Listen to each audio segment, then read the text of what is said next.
ഇതുപോലെ നാം അനുഭവിക്കുന്ന പലതരം ദോഷങ്ങൾക്ക് പരിഹാരങ്ങൾ നമ്മുടെ പൗരാണിക ഗ്രന്ഥശാസ്ത്രങ്ങളിൽ പ്രതിപാദിച്ചിട്ടുണ്ട്. അതിലൊരു പ്രധാന ഉപായമാണ് മീനൂട്ട്, മത്സ്യത്തിന് ആഹാരം കൊടുക്കുക. ഇതിൻ്റെ പ്രാധാന്യം എന്ത്, അതുപോലെ ഏതൊക്കെ ദോഷങ്ങളാണ് മീനൂട്ട് ചെയ്താൽ മാറുന്നത് എന്നതിനെ പറ്റിയും, മീനൂട്ട് അതായത് മീനിന് തീറ്റ ഇട്ട് കൊടുക്കുമ്പോൾ ചൊല്ലേണ്ട മന്ത്രം, ഇതാണ് ഈ അദ്ദേഹത്തിൽ പറയാൻ ആഗ്രഹിക്കുന്നത്. വിഷ്ണു ഭഗവാന്റെ ആദ്യത്തെ അവതാരമാണ് മത്സ്യമെന്നും അതുകൊണ്ട് മത്സ്യത്തിന് വളരെ പ്രാധാന്യമറിയിക്കുന്നതാണെന്നും പ്രത്യേകം പറയണ്ടല്ലോ. ഇതൊക്കെ കൊണ്ട് തന്നെയാണ് അക്വേറിയം തന്നെ നമ്മൾ ഭവനത്തിൽ വെക്കുന്നത്.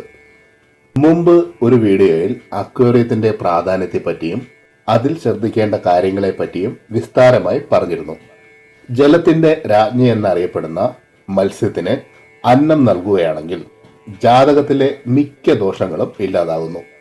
ജ്യോതിഷത്തിൽ മത്സ്യത്തിന് മീനം എന്നാണ് പേര് നൽകിയിട്ടുള്ളത്.